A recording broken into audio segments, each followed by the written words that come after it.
Sometimes the most profound truths emerge not from what is said. That's why the most transformative moments in any relationship often arrive not during heated chems or tearful ishans or tearful confessions, but in the quiet aftermath, when the words run dry, when the messages finally cease, and when two people who once occupied every corner of each other's world suddenly vanish into separate silences, when an empath and an avoidant enter no contact. The story goes like this. The empath drowns in heartbreak, while the avoidant glides forward untouched and unbothered. Clean. Predictable. Easy to understand. But reality doesn't follow scripts that simple, is a psychological unraveling far more intricate, and in many ways, far more unexpected than most people imagine. Emotions that were carefully begin clawing their way to the surface. Patterns that once operated invisibly become impossible to deny. And the roles both people played for so long, roles that felt permanent, unshakable, can begin dissolving in ways that force each person to question everything they believed about love, attachment, and themselves. The bond between an empath and an avoidant is one of the most magnetic connections two people can share. One instinctively gravitates toward emotional closeness. The other instinctively retreats when emotions grow too heavy. One craves reassurance. The other craves breathing room. Month after month, sometimes year after year, this rhythm plays on repeat. The empath continues with offering, the avoidant continues withdrawing. Both remain trapped inside a cycle neither of them fully comprehends. Then, without warning, the cycle's reaching out. The familiar heartbeat of the relationship goes silent. The familiar heartbeat of the relationship goes silent. No new messages appear, no emotional discussions unfold, no one checks in anymore. The silence stops being theoretical and becomes devastatingly real. And that's when the real story begins. Is that no contact doesn't affect an empath and an avoidant in the same way or on the same timeline. The person who appears unshaken in the beginning unexpected weight may later collapse under unexpected weight. The person who seems emotionally destroyed at first may rise faster and stronger than anyone anticipated. Hidden feelings awaken. Uncomfortable realities demand attention. Fears that were long ignored begin knocking louder and louder. In some cases, the silence becomes a catalyst for profound personal evolution. In others, it births deep regret. And sometimes person and the courage to face that neither person had the courage to face while the relationship was still breathing. In this exploration, you'll discover what typically happens during those first brutal days of no contact. Why the empath often endures what feels like emotional detox before true clarity arrives. Why the avoidant may initially experience relief before unexpected emotions begin creeping in, and how the entire emotional architecture of the relationship can slowly invert itself.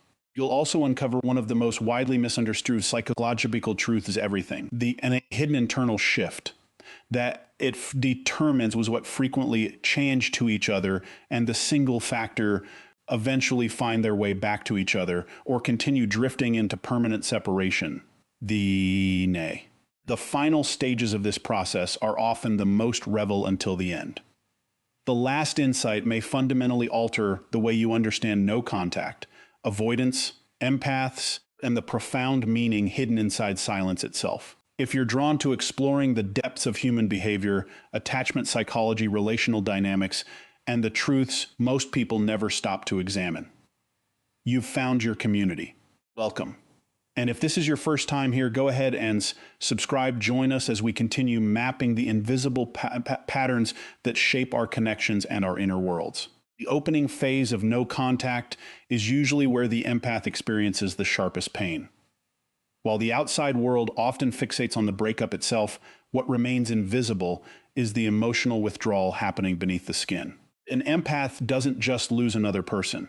They lose rhythm, they lose purpose. Sometimes they lose they'd been building entire future than building in their imagination. For so long, the majority of their emotional energy flowed in one relationship. They thought about it endlessly. They worried over it. They analyzed it. They invested hours trying to repair what kept breaking. Even during stretches when the avoidant felt distant or unreachable, the empath remained emotionally tethered.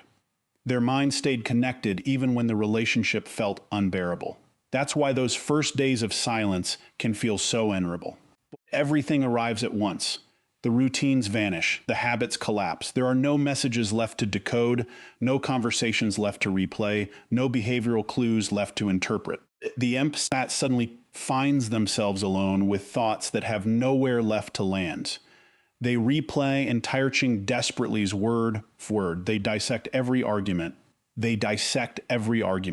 They revisit moments they'd previously dismissed as unimportant. They ask themselves if they've been more patient, if they should have been more patient, if they gave up too soon, if they should send just one more message. Every memory feels loaded with meaning. Every small detail feels significant. The emotional energy that once had an outlet suddenly has nowhere to go. This is why so many empaths describe early no contact as feeling disturbingly similar to withdrawal. They became conditioned to pouring attention into another person. Their focus lived outside themselves for so long that being forced to redirect it inward feels deeply uncomfortable. The silence creates a vacuum, and at first that vacuum feels suffocating. They check their phone reflexively. They wonder what the avoidant is doing. They imagine whether they're being thought about. They rehearse conversations that will never happen. Their emotions swing wildly throughout the day. 1 hour they feel resilient. The next hour they feel shattered. But beneath all this turbulence, something quieter is beginning to shift. It's a shift most empaths don't notice at first because it happens slowly, almost imperceptibly. For the first time in a very long time, their energy is no longer bleeding entirely into someone else. It begins trickling back toward them. At first, this feels unfamiliar, strange even. An empath is typically fluent in reading other people's emotions. They become experts at solving problems, offering support, holding space. They know how to care for others. What they often struggle with is extending that same depth of care toward themselves. No contact forces them into situation, comes no one left to turn inward. No relationship left to rescue. No relationship left to fix. No emotional puzzle left to solve through sheer effort. Slowly, the attention that was once projected outward begins rotating inward. They start noticing their own exhaustion. They begin recognizing just how much energy they spent trying to hold the relationship together single-handedly. They remember the moments when they silenced their own needs. They begin asking questions they never dared ask before. Why was I always the one initiating? Why did I accept inconsistency as normal? Why did I keep giving when I felt completely drained? Why did I tie my worth to someone else's ability to stay emotionally present? These questions don't arrive immediately. They surface gradually as the emotional storm begins to settle and the fog starts lifting. While the empath is this intense inner collapse, the avoidant often steps into an entirely different emotional landscape. This is where confusion runs rampant, because the avoidant's initial reaction rarely matches what others expect. At first, many avoidants actually feel relief. After all, the emotional pressure that once hovered over them has suddenly evaporated. There are no difficult conversations waiting, no expectations hanging in the air, no emotional intensity demanding a response. The space they've always craved finally opens up. For a brief window, this can feel profoundly calming. Their nervous system relaxes, the tension dissolves. The relationship no longer feels like a looming challenge they must constantly manage. To anyone watching from the outside, it may carry on with daily unaffected. They carry on with daily routines. They focus on work. They engage in hobbies. They seem fine. Sometimes they even seem lighter, happier. This is the phase that creates so much misunderstanding. The empath clues it, observes this apparent ease, and as proof, they never really mattered. Friends and family reinforce this belief, pointing to the avoidant's calm demeanor as evidence that they've already moved on without a second thought. But surface appearances can be devastatingly misleading. Relief is not healing. Relief is not emotional resolution. Relief simply means the immediate pressure has lifted.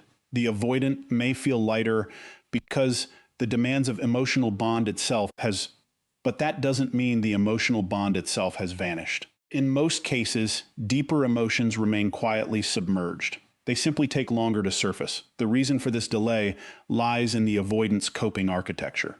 Throughout their life, Many have learned to manage emotional discomfort by creating distance. When emotions intensify, they redirect focus elsewhere. When relationships feel overwhelming, they seek solitude.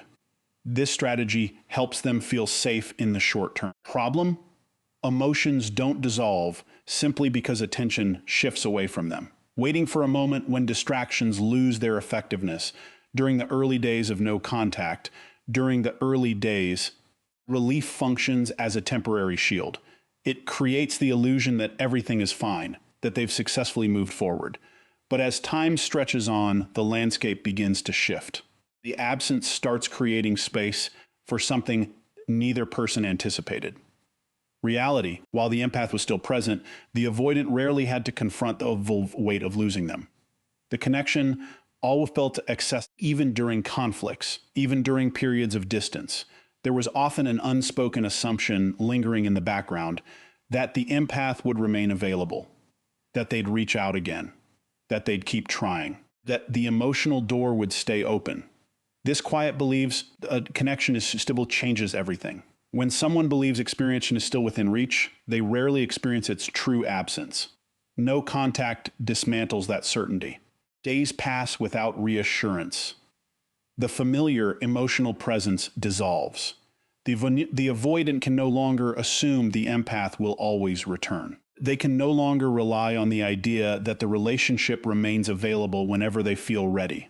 For the first time, they must face the possibility that the empath may actually be moving on.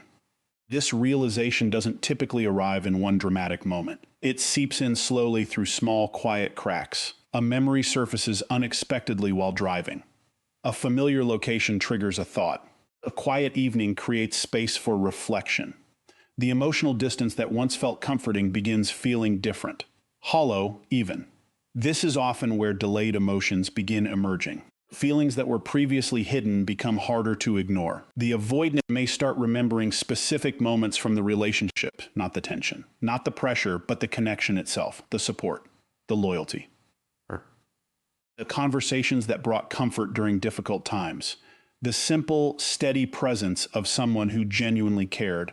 Ironically, many avoidants begin appreciating certain dimensions of the relationship only after distance has removed them. What once felt overwhelming now feels valuable. What once felt reshapes now feels perspective. Absence reshapes perspective. Meanwhile, the empath is entering a different stage of their own transformation. The emotional chaos that dominated the beginning starts losing its grip. They still become clearer, sharper. But the thoughts become clearer, sharper. Instead of focusing solely on what they lost, they begin seeing the relationship in its entirety. This shift matters because emotional pain has a way of narrowing vision. During those first brutal days of no contact, the empath may remember only the beautiful moments. They miss the connection so intensely that their mind filters out much of the pain. As time passes, that filter begins weakening. The empath starts remembering the waiting, the uncertainty, the confusion, the inconsistency. They remember the nights spent wondering where they stood. They remember the conversations that left them emotionally hollowed out. They remember the relentless effort they poured into creating closeness.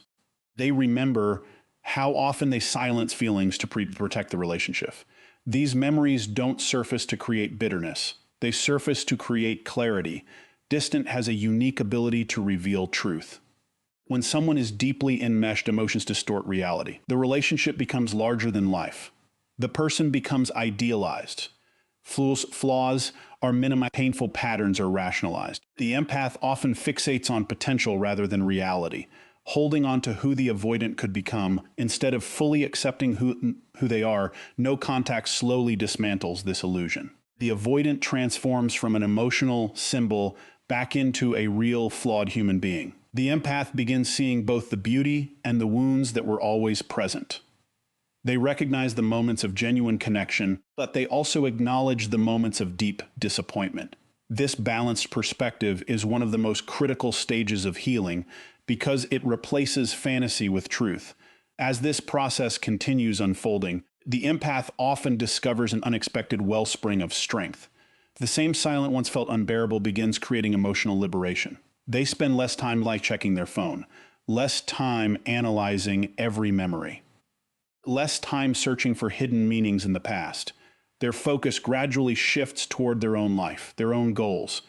Their own relationship no longer occupies every corner of their mental landscape. Meanwhile, the avoidant continues confronting the reality created by absence. The emotional distance that initially felt comfortable becomes harder to maintain as there's nothing is no longer active. The relationship's acting because there are no ongoing conflicts, no expectations, only memories and reflection remain. And reflection has a way of surfacing hidden truths when enough time passes. Both people are now moving through entirely different emotional terrains. The empath is gaining clarity. The avoidant is beginning to feel the weight of absence. One is learning to release illusion. The other is learning that distance doesn't always erase connection. Unfolding, the emotional dynamic that once defined the relationship begins shifting in ways neither person expected. As time continues stretching forward, many avoidants enter a phase that almost nobody talks about openly. This is the point where they begin feeling what they previously spent so much energy avoiding. One of the most pervasive misconceptions about avoidance, people's the belief because they don't care, create distance, or struggle to express vulnerability, they must not feel deeply. But the reality is often far more complicated. The issue usually isn't an absence of emotion. The issue is what happens when emotion becomes too intense. For many avoidants, closeness can activate fears they don't fully understand themselves. The closer someone gets, the more vulnerable feel. The more vulnerable they feel, the more their defenses activate. As a result, they may pull away not because they feel nothing, but because they feel too much and don't know how to process it. During the relationship, these defenses often run quietly in the background.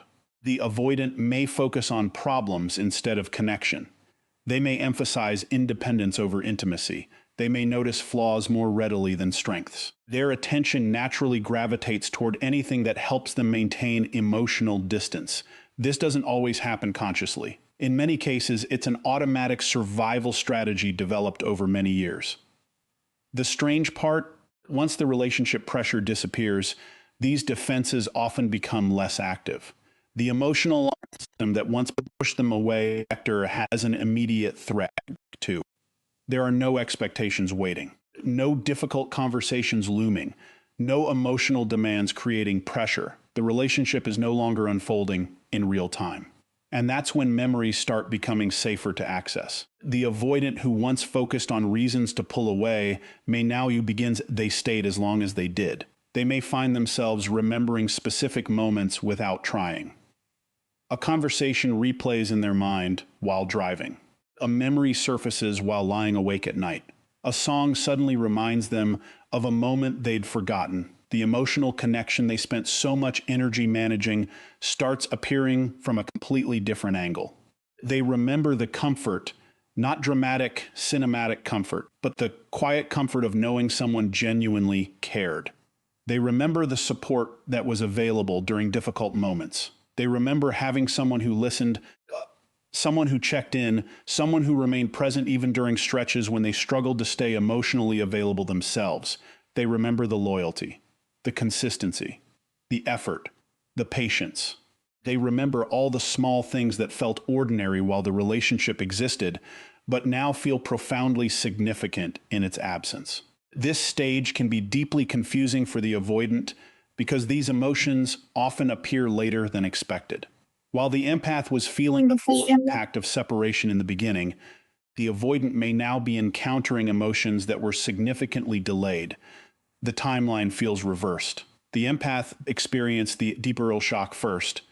The avoidant begins experiencing deeper reflection later. This is why some avoidants report feeling surprisingly emotional months after a relationship ends. By that point, the immediate pressure is gone. Their defensive reactions have quieted. Their mind is no longer occupied with managing closeness. Instead, they're left with memories. And memories have a way of highlighting what mattered most. Many avoidants begin noticing the emotional value of the relationship only after distance creates enough safety for honest reflection. The qualities they once took for granted become easier to appreciate. The emotional connection they once struggled to handle becomes easier to miss. The support they once viewed as ordinary becomes easier to recognize as rare. Ironically, some avoidants feel emotionally closest to the empath after separation has already occurred. Not because distance creates love, but because distance experiencing the fear that prevented them from fully experiencing that love while it was available. Why?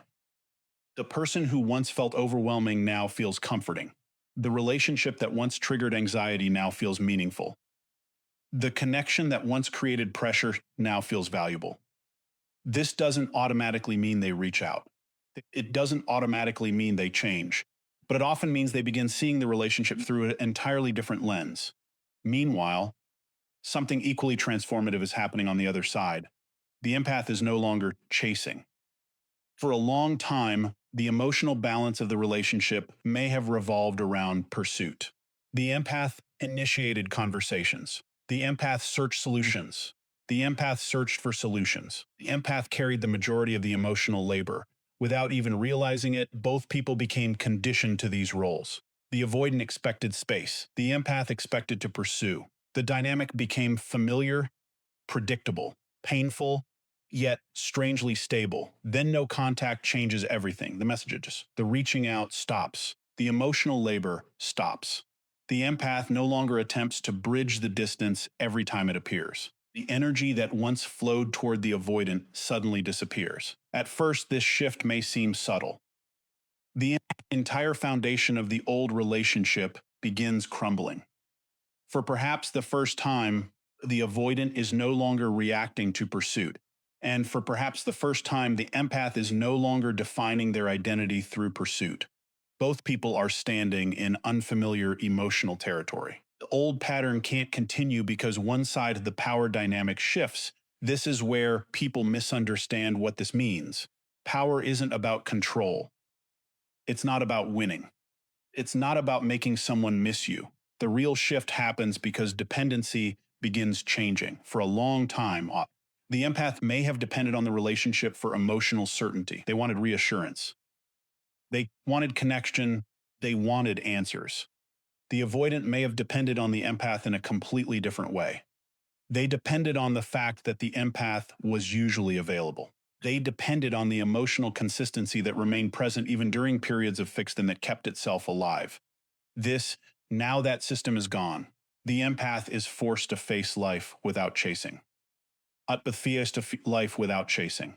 The avoidant is forced to face life without being chased. And that changes everything. Suddenly, both people must stand on their own emotional foundation. There's no familiar dance to return to. No repeating cycle providing temporary comfort. No predictable roles protecting them from growth. The empath begins learning how to find validation internally rather than externally. The avoidant begins learning what absence actually feels like. Both are forced into self-confrontation, and self-confrontation is rarely comfortable. The empath may realize how much of their identity became intertwined with helping, fixing, and rescuing. The avoidant may realize how much of their identity became connected to maintaining distance and emotional control. Neither realization is easy, yet both are necessary. Because without awareness, old patterns remain invisible, and invisible patterns continue repeating themselves endlessly. This is where the future of the connection becomes uncertain. Many people watching content like this want one specific answer.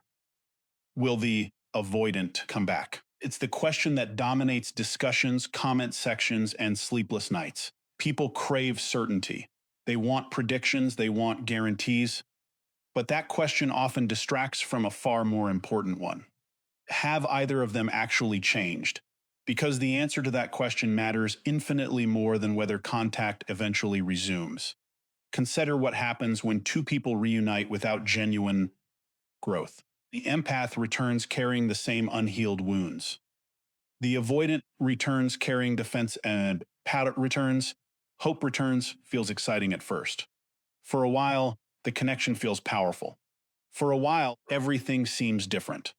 Then slowly, familiar patterns begin resurfacing. The empath starts seeking reassurance. The avoidant starts feeling pulls closer. The avoidant pulls away. The same cycle that existed before begins recreating itself, not because either person is bad, not because neither person addressed the deeper wounds that created the dynamic in the first place. This is why no contact alone is not a magical solution. Time by itself doesn't create maturity. Silence by itself doesn't create self-awareness. Growth requires something more. It requires reflection. It requires honesty. It requires the willingness to examine uncomfortable truth about oneself. The empath may need to understand why they tolerated emotional inconsistency for so long, why they kept chasing why they ignored their own needs, why to someone else's ability to stay emotionally present. The avoidant may need to understand why intimacy feels threatening, why vulnerability activates fear, why emotional distance became their preferred survival strategy, why connection often feels safest only when it's no longer immediately available. These are not easy questions, but they are powerful questions because real transformation begins when people stop focusing only on what the other person did and start examining what patterns they personally brought into the relationship. The empath cannot heal by simply waiting for the avoidant to return.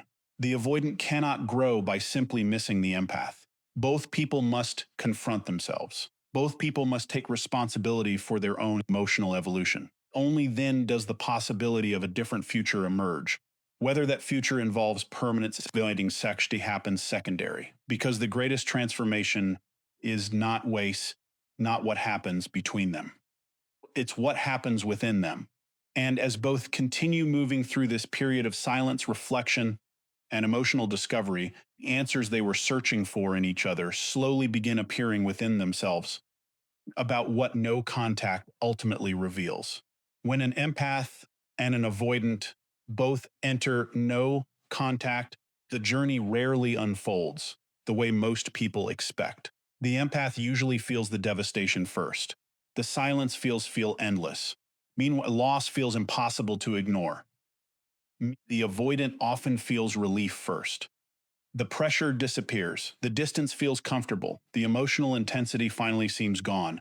But as time passes, the narrative begins shifting. The empath slowly starts discovering clarity where there was once only confusion.